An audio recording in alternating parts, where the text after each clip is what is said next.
Welcome to the Disrupt Your Career podcast, brought to you by Claire Harbour and Antoine Tirant. We're passionate about helping everyone find fulfillment in their work life. We believe that big, messy, uncharted career changes are inevitable, and it's up to you to decide.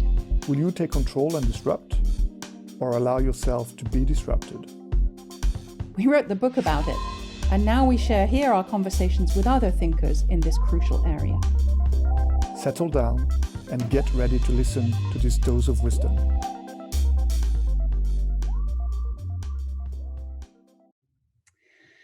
So today we are really happy to welcome Alexandre Pachulski. He's a man of multiple interests and talents. He's the co-founder and chief product officer of Talentsoft, the European leader in talent management solutions. He's a university professor of HR, marketing, and innovation, and the author of some fascinating books around artificial intelligence, human singularity, and superpowers. Welcome, Alexandre. Hello. Hi, thanks so much for joining us today. You're welcome. Let's start with some simple questions about you. We'd love to know about your own career journey, and particularly get you to reflect on your career and what have been the most radical or the most challenging transitions that you've made. Tell us a bit about those and why they were the most challenging and what you've learned from them. Well, I would say that my career has only been a bunch of disruptions, actually. So I will have plenty to tell you about that. Well, basically, I've started at Paris Curie. It's a French university in science, because I wanted to go within a cinema school called Louis Lumière. What a beautiful, evocative name for a cinema school. Absolutely. And FEMIS also, which was another famous cinema school in Paris. And to do so, I had to add 2 years after my bachelor in science to go through the contest. And while I was preparing this bac plus 2, I discovered artificial intelligence. It was in my second year of university.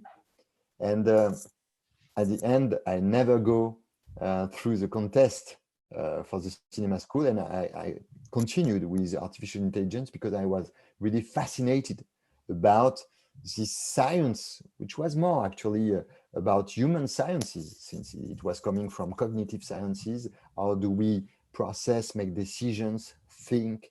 And I was fascinated about that. So I go through all the courses and I went till the PhD. So I've got the PhD in computer science dedicated to artificial intelligence. And after that, I had the choice either to stay at the university and become a searcher, or to do something with this PhD. And the university made the choice for me because they rejected me. Oh dear. So, at the very same time. Every cloud has a silver lining. Exactly. And that was, another way to look at this disappointment and say, well, it could be an opportunity. And that's really the mojo with my career. It has always been about, can I turn this bad news into an opportunity? I strongly believe in that. And at the very same time where I was rejected from the university, someone offered me the possibility to create my first company. I was 27, and it was an HR consultancy company. So the co-founder was a psychiatrist. Mm-hmm. He was 20 years old, older than me. And we created this HR consultancy company with this idea that each problem is holistic. It's never about only technology, about organization, only about management. It's a bunch of all that. And so we have started with this very integrated approach, which was kind of new in the year 2000. And we've been pretty successful because our first customer was Apple at the very moment where they have released the iPod. So I witnessed the revolution of Apple computers turning into Apple Inc. And I've worked with Apple for 6 years. Obviously, it brought me a lot of new customers, Microsoft, Coca-Cola, Hewlett-Packard, and so on and so on. So I've worked for probably 100 companies. And I really learned HR with HR through my company, my first company. And after 7 years, Apple and another customer asked me to help them with their talent management processes, starting with appraisals, annual appraisals. And that's where Talentsoft really started. So you asked me about disruptions. It was a disruption to come from the PhD to my very first company about a domain that I didn't know that well, actually, at the time. Absolutely. And You it was had another skills disruption. that suited you, but no knowledge of their industry or the function. Absolutely. And I was convinced about the interest, and maybe I could have been wrong, but I was positive about the fact that my PhD dedicated to knowledge management, because we didn't talk about talent management at the time, was useful. And believing that it could be useful, it became useful, actually. And if I had a son telling me, I'm 27, I never worked in a company, but I'm going to create an HR consultancy company. Probably I could tell him, are you sure it's a good idea? But it became a good idea because it worked. Yes. And so after 7 years, when I started to know what I was doing for real, that's where I had this opportunity to create Talentsoft with 2 partners. And I had to restart again a new job because I became a chief product officer, and it was not about collecting some info and expertise about HR. It was about delivering this expertise through product development. So that was new. So that was another disruption. And it also worked pretty well since Talentsoft now it's 700 employees. We are working through more than 100 countries. We got offices in 15 countries, and we got like 12 million users. So it worked again, luckily. It did. It really did in a resounding way. But just a first milestone here is about the fact that I would say that success is a weird combination of opportunities that come where you are ready. You have got the mindset to see this opportunity, detect this opportunity. And that's not that easy, because if you wake up in the morning and everyone knows that, saying, it's going to be a terrible day, not that easy to see opportunity. And so when you got a bad beat, when you got when you've got to face issues, and we know that we've got to face so many issues right now with the COVID situation, creating, developing, designing a skill to be able to detect something and say, maybe I could turn this situation into something positive. I believe that's part of the success, and finding the right people on your road. And once again, recognizing that even if they are very different, even if they've got different journeys, you could do a journey together of 1 year, 10 years, 20 years, you don't know. Like when you marry someone, you never know. It's the same. So success is a weird combination. It really is. And it definitely is about timing as well as anything else, and having that ability to recognize, and certainly not sticking around in your own echo chamber, surrounded only by people like you. You know, as you say, who would have guessed that a psychologist would have come along when you were 27 and said, hey, let's do something about HR? I mean, you know, you cannot possibly have been predicting that in any way at all until it happened. That's why you got to be humble. When people claim, and you know, you got so many books right now about entrepreneurships explaining how beautiful we are, because now I could rewrite the story and explain why I'm so brilliant that I have thought about everything, and on a 20 years journey, and that would be a huge lie. The truth is that at a given time, most of the time, you have no clue about the fact that you got a great idea or the dumbest idea possible. You will know afterwards. And so what is interesting, it's more about what we are really responsible of, in a way, is to be aligned between who we are, our personal ambitions and what occurs on this journey. And when you are able to align an opportunity, a situation at least, with who you are, your values, your Yes. culture, and your ambitions, that I believe the only thing you are responsible of, because you're not responsible, as you said, of something popping up, someone coming to see me and offering me to create something. You're not responsible of that, but you're responsible of something that many of my colleagues were not maybe ready to do at 27, because I was surrounded, and remember, it was in 2000, not today. So entrepreneurship, startups, it wasn't the same. Everyone was telling me that it was stupid to do so. And especially in France, right? Especially in France. risk aversion is very high in this area, and still is compared to many. And when you have got a PhD, and so you're supposed to go somewhere with that. Yes. You're not supposed to start from scratch, earning less than 1,000 euros a month. You're not supposed to do that. So it was a kind of risk. And 20 years after, where was the risk? Where is the risk right now to create its own company when you see the situation we are living in? So risk, in a way, has changed. The nature of risk has shifted dramatically. Totally. Definitely. But at the time, that once again, I say I was not brilliant. I was just looking at the world in a way where I saw something that my very colleagues at this very time detected as a risk and as something stupid to do. So it's extremely important to be more open to opportunities and to be sure that you never see things only one way.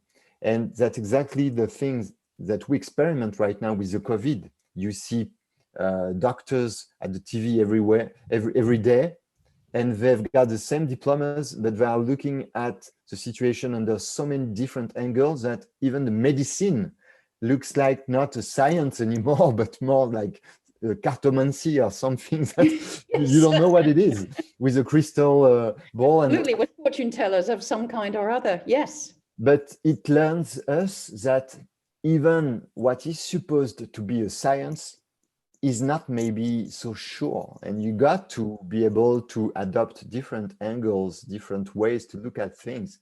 So once again, you're not responsible of opportunities and timing. You are in charge about being open and look at things under several ways before saying, that's the opportunity of my life, or that's a stupid thing to do. So plenty of takeaways, I would say, in these 20 years. Absolutely. So just thinking about that a little more, I mean, it's beginning to sound as though one of your own singularities really is this great openness to opportunity and very deep understanding of who you are and what's important and where your values lie, so that when things come along on your horizon, you're open to exploring them in a way that is perhaps enhanced compared to many. Would you say that is your singularity or your superpower? These are terms that you use in your book. Tell me a bit more if you think that is, your absolute superpower, or if there's something else. It's funny because with time going by, I use less and less the term superpower, because I believe that singularity is maybe more compliant to everyone. And we know that everyone, and probably me, has not a superpower in the sense where you look at Avengers and so on. I would say that you disappoint me. I thought you were going to get out your cape and show Unfortunately, me. no.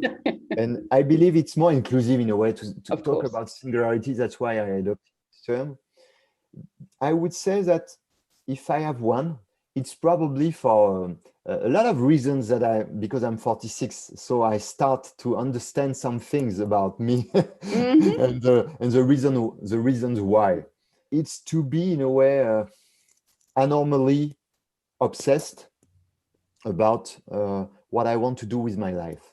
It came quite early in my life, just because I was surrounded by people suffering at work, but for real, even if their work wasn't supposed to be so difficult, Yeah. but it was all about this harassing management, about these stupid objectives, about everything you hate about basically companies, about work, things that now are illustrated in TV shows on Netflix or HBO or whatever. And so very soon I said myself, well, I will never go through that. But since I had to work, I had to earn my money because they didn't have money around me and my family. And so I had to create my own way, respecting who I am, and in particular, respecting the promise that I would never go through what my family went through. And my singularity became that at 27, I've been able to say, I won't go there. This could be interesting. This, no way. And you are not supposed to be that clear at 27. And so I was pretty clear about that. And when it became more interesting is that at the very beginning, being an entrepreneur was kind of selfish. It was more in a way about my own freedom, my own way to be free.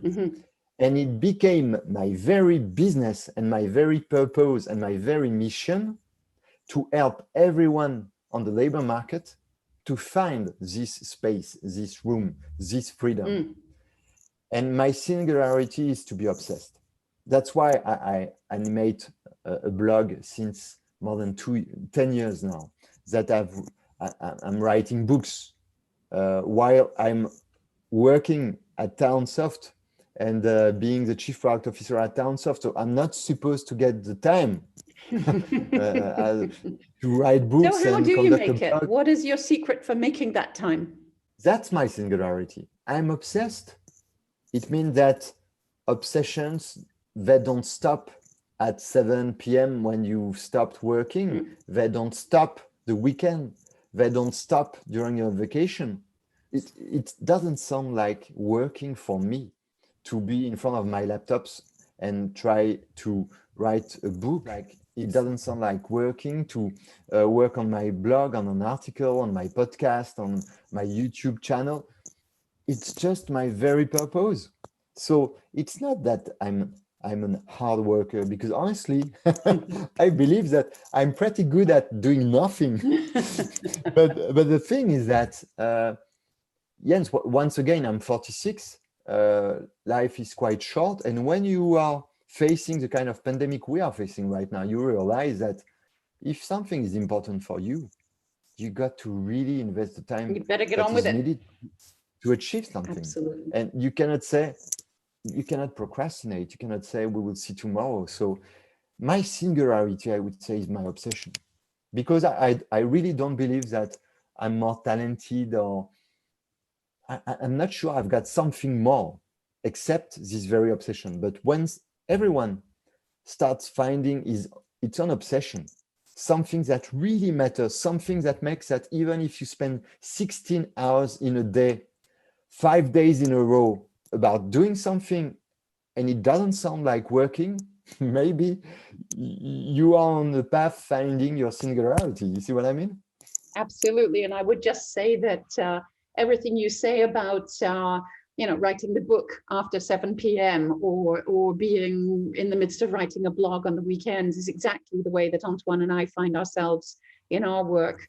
I think if you went to look at our Slack channel and analyzed what days and what times we're talking to each other, it's definitely not during office hours, or it is, but not by any means in the majority. We're as passionate about what we do, and definitely obsessed. So, we get you, and I think you get us, which is wonderful. And certainly this aspiration for everybody to be having careers, having work where they're in flow, where they don't even notice time going by, and where they're not looking at their watch from 4 p.m. onwards to see when they can go home.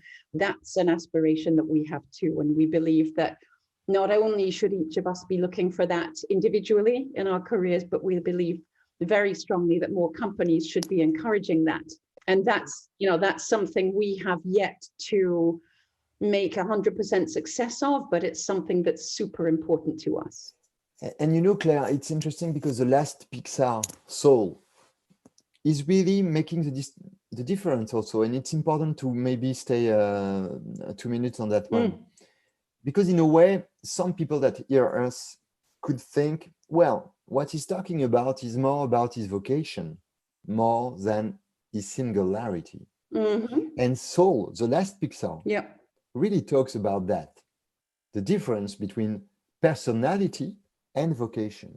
And it's the same difference than the one between singularity and vocation. My vocation is probably to help other people to find their own singularity. And so what is singularity? It's beyond the vocation. Singularity, I would say, it's very simply what makes you unique in the universe. You know, like in a puzzle, you are a piece of a puzzle and your piece looks like no one else. And that's Brad Pitt, who says that when he accepts a role, reading a scenario, he accepts a role only answering one question, only one. Is someone else on the planet could hold this role? If the answer is yes, he says no. Fascinating. Because he considers that someone else could do it. Singularity is about something that you are that no one else is. And when you start accepting your obsessions, your failures, everything that makes you who you are, you really start to be singular. That's why it's interesting, because I answered more about my vocation than my singularity, but my vocation is a part of my singularity. My vocation rhymes with my obsession, and my obsession is part of everything I've lived so far during these 46 years. And singularity is precisely about the fact to say yes or no, to accept this behavior or not, to be able to face your manager, to face some colleagues, to face some situation, and be able to say yes or no, because I want, once again, to be aligned with everything I am. And sometimes people die without having found this singularity, because I don't believe that society helps you in that manner. Not at all. I don't believe that the French scholar system doesn't help you. It certainly does. Probably the Nordic one, Finland, Denmark, even US, trying many things from theater to sports, going through mathematics, and everything being in a way recognized as something valuable, is very different from the French scholar system, where they tell you if you're not good in mathematics and physics, you're in bad shape. And so I believe that there is a key here to find its own singularity. It's to be surrounded by people that will give you some confidence, and that will be, in a way, a warming environment. It's impossible, according to me, to find its own singularity if you are not surrounded by people that are ready to hear something different, a risk you are able to take, something you are believing in that is very different from what they believe.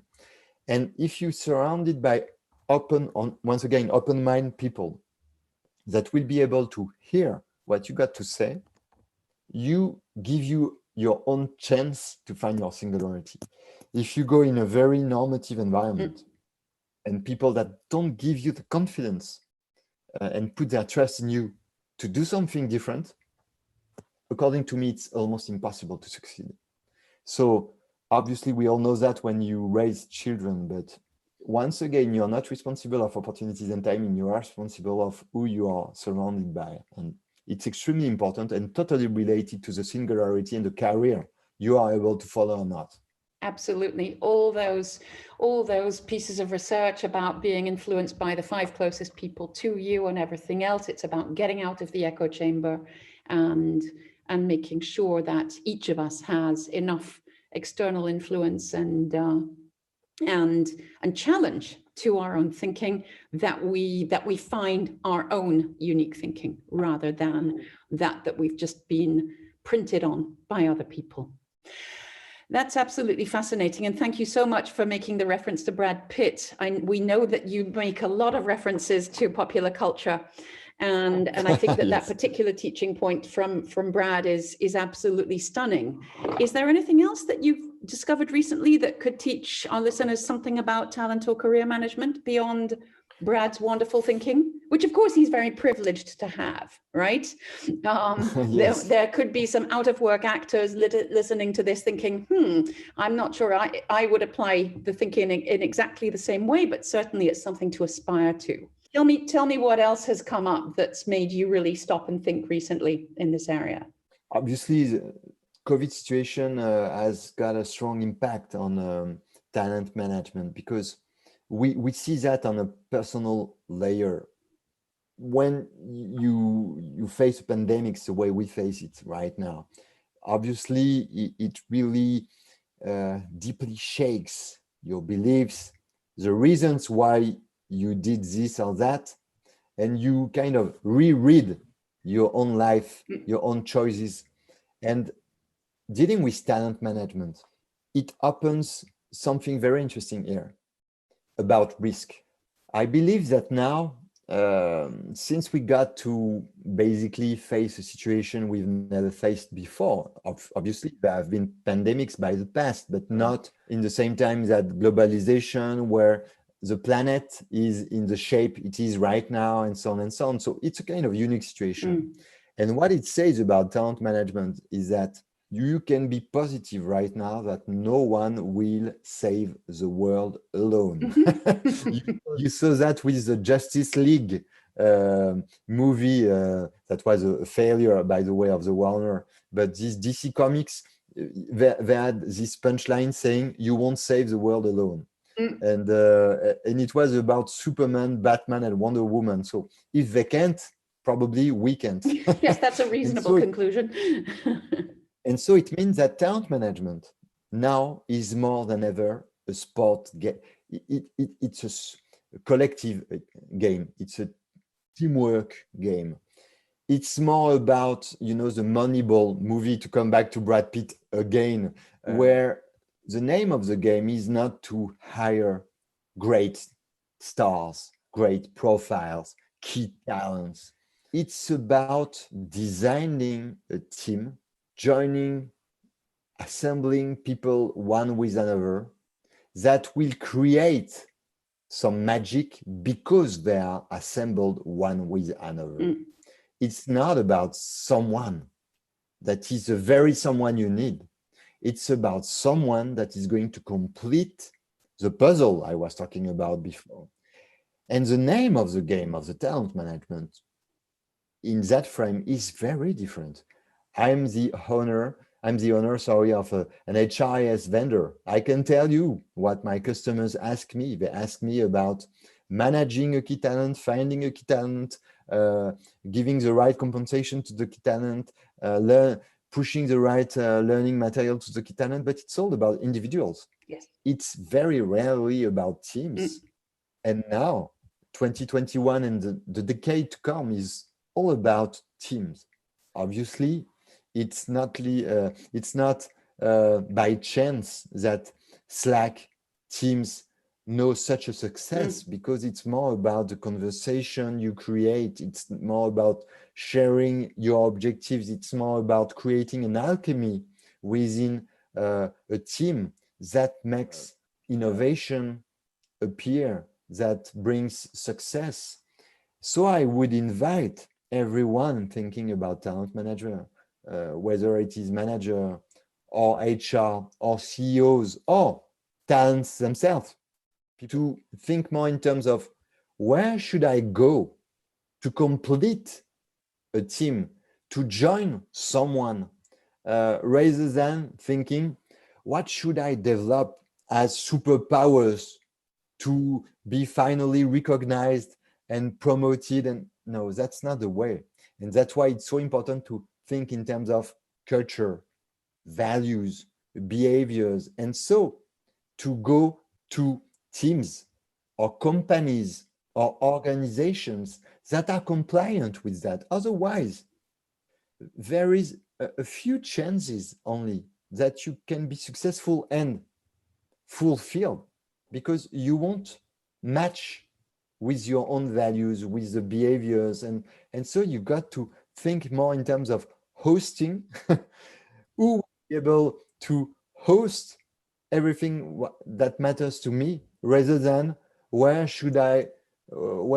could I deliver my superpowers.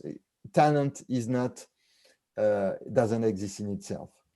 It only exists where talent meets conditions, environments, people, values, culture, timing. So I believe that now it forces humility. You are not the one that will save the company, that will save your team, that will save the. Be humble. Being humble meaning also admitting that you can do plenty of mistakes. Good news, everyone does every day now. Oh yeah. Every day. So you will be part of that, but you could do better than maybe your neighbor if you are more keen on recognizing it was a mistake, monitoring that, and redoing something different. And so agility, humility are really, according to me, the real talents right now, because expertise are important. But once again, we see that every day, experts coming at the TV and the radio, and okay, but if it's one expertise against against another, it's useless. So it's more about how can we combine all that and bring something different, because we are assembling our wheels, our talents, our expertise. So this is the name of the game, dealing with talent management. And it's honestly, Claire, very different from 10 years ago. One of the things that we're really obsessed about, coming back to the idea of obsessions, is how much companies tend to miss out on great talent, because the greatest talent that they might be recruiting is actually way out of the box. You know, they've written a job description which is about checking boxes, where they're copying and pasting and cloning. And this must come up again and again in the work that you do with your clients, however much it's driven by AI as opposed to human conversations. But we've got a question for you, which is about, first of all, how do you reconcile the tension between these two ideas? And you get obviously to see a lot of companies and talent practices, and we wonder which companies have impressed you most in terms of helping individuals find themselves and find that unique place, that unique jigsaw puzzle piece that allows them to be fulfilled and contribute to an absolute maximum. This one is interesting because in a way, there is a path to conduct change. There will be no revolution where companies will say, we don't need positions anymore. Let's forget that. It won't happen. What is happening right now is the fact that companies really understand or start understanding that a position is a kind of entry door. This is the door that I'm going to take to join the company. But depending on who is going to go through this door, the position is going to behave very differently. So what matters more than position and prerequisites and objectives attached to this position is the combination of the someone with the position that will create different activities, different projects. And on a given position, depending on who is going to occupy this position, the projects the person is going to be responsible of can vary a lot. Mm-hmm.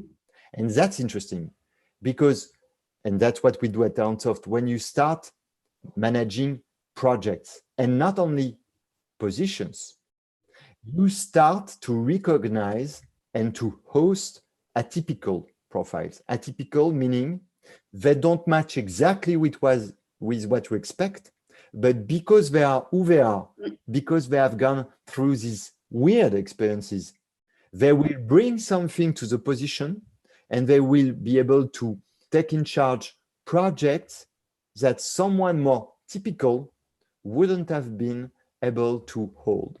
And that starts really and happens in company right now. I'm thinking about the HRD of Jumbo, which is a huge retailer globally, but with an HQ in the Netherlands. I'm thinking about companies like Flying Tiger. I'm thinking about companies in France. In fact, I could talk about Française des Jeux, which is a small company, but that allowed something interesting. They display projects more than positions. Fascinating. And they authorized people to push for their own projects and say, what kind of project would you be interested in? And that totally changed the name of the game, because it's not about, okay, let's tick the boxes that top down the company creates. It's more about suggest the tick boxing you would like, depending on the project you want to be in charge of. And it's very different. It's more a bottom-up approach. It's more a free will approach. Obviously, the project you push have got to meet somewhere a strategy, an organization. So it's not about being free to do whatever you want. It's not the free time, mostly a lie in the Silicon Valley, because, okay, Google has created a Gmail with free time, but what they didn't say is that most of the time, the free time, it was on the Saturday. Absolutely. It yes. was not necessarily. It's a little too beautiful as a story and slightly less so as a reality. So we got to be cautious about that. Freedom can happen within companies when suggestions, recommendations meets needs. And if people are clever enough to push for some projects that obviously are related to a need and that they have got a good understanding on these needs or this strategy, it can happen. And so the company I mentioned and many others, they are in this mindset where they really offer the freedom to their employees to push for their own recommendations. And even at Talentsoft, we have witnessed the fact that when you ask a computer engineer, what would you do that we haven't thought about, but there is no specification, there is no product manager that has designed something specific, but you, as a computer engineer, in your very position, what would you do? Most of the time, when you, in a way, free creativity, it's wonderful, because you got in one end the people that they don't want this kind of freedom and they have no idea, and it's okay. Not everyone is supposed to be creative, entrepreneur, and whatever you want. Some people, they want to execute, and it's okay to execute. It's not, it could be sometimes people could be ashamed just to be extremely good executant, but you need people to execute, but you also need people to free creativity and do things that you wouldn't have thought about. That Steve Jobs were saying is, if you hire clever people, it's not for you telling them what they should do, it's for them telling you what you should do. That's the point. So you got to create this space. And so I really honestly start seeing that more often and often.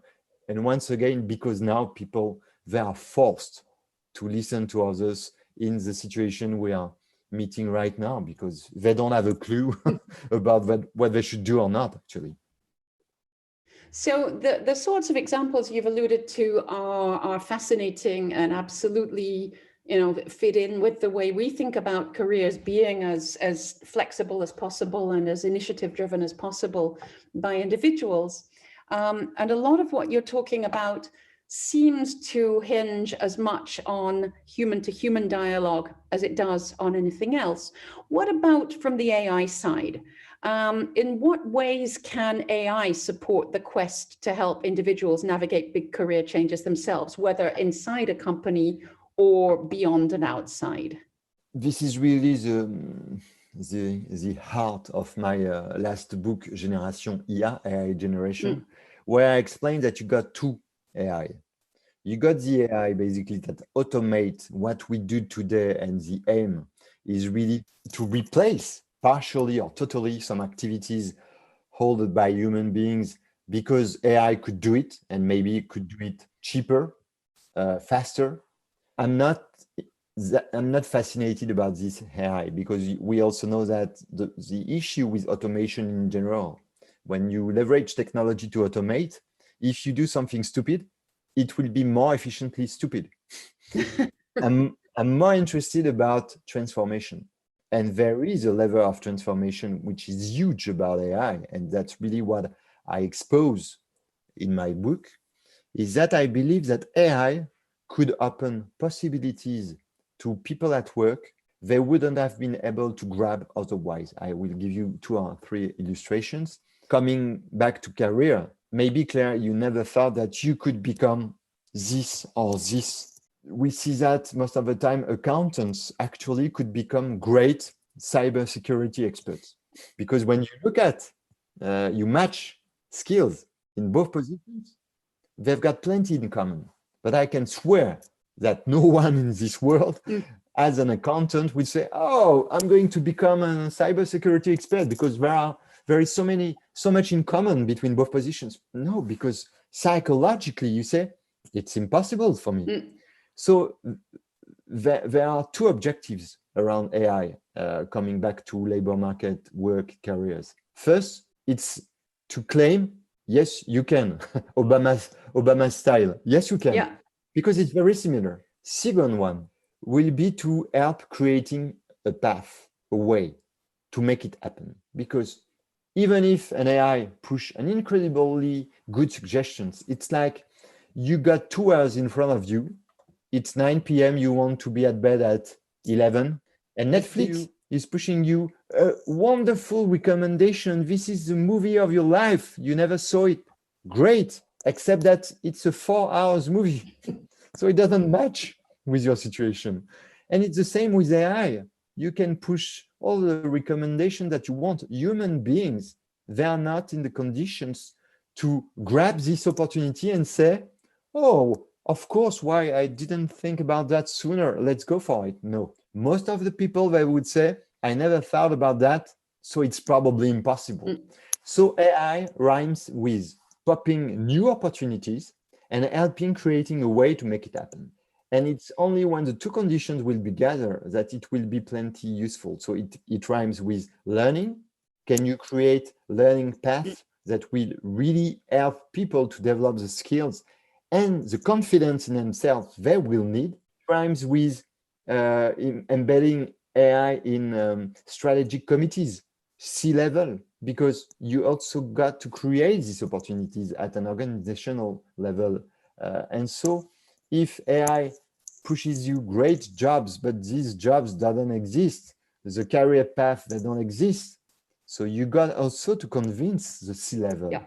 And so it's about joining the management committee, basically, and trying to elaborate scenarios. Is it a fantasy? Is it possible? It's possible. Obviously, under certain conditions. First, have you got enough data to be able to create scenarios that could be relevant? Are there some biases in the data? Because if it's only your data, the risk with AI is that it reproduces what has ever happened in your company. So you should open data to an industry, for instance, to a country, because you also got to take into account cultural matter. So the choice of the data is key. The way you educate AI with the intent that you are going to push, with the people that are going to train an AI, the way you train a sport guy or sport girl to its discipline is key. And the monitoring of the AI to be sure that the way it works is aligned with the first intent is key. So as you can see, I believe that there is really a way for AI to be far more useful than it is today, and at least being more in a transformation layer than an automation layer. But today, are these conditions really gathered within companies? I'm not that sure. So plenty of possibilities here, but a lot of work to do before, according to me. So when a vendor, and that's not what Talentsoft is saying, claims, okay, buy my AI and it's going to push you the profiles you need, like that, it's a lie, because it's technically impossible. Fascinating. Alexandre, I feel we could carry on talking for hours, but I know that our audience will at some point tire of hearing. Absolutely, and I hope they don't sleep Things already. we're passionate about.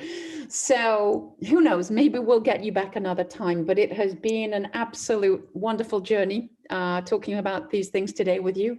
I feel like we've got a lot to talk about offline, having been the one of the pair, Antoine and Claire, who didn't know you before. I feel that we've got much to discuss beyond this, which is always a wonderful feeling. But I just want to take a moment to thank you for sharing all of your wisdom and your ideas and your originality with our listeners today. I really hope that some of your books are going to start appearing in English, as well as French. Is there any chance of that happening? Unique is translated. It's just that Talentsoft has translated it, and so we are able to even for free you can download it. So we will manage to do something around that, Claire, if you want, because I've done that before already. So let's talk offline, and let's absolutely talk offline about that. So for the audience, you can find it in French, and you may be able to find it in English, and we may be able to facilitate that for you. But either way, it's been absolutely a pleasure having you here with us today, and we thank you from the bottom of our hearts. Thank you very much, Claire. It was great to spend this moment with you, and I hope it will be interesting for the audience. It absolutely will. We hope you enjoyed hearing from this month's guest as much as we did. Do go and check out our work on disrupt-your-career.com and come back soon. Thank you.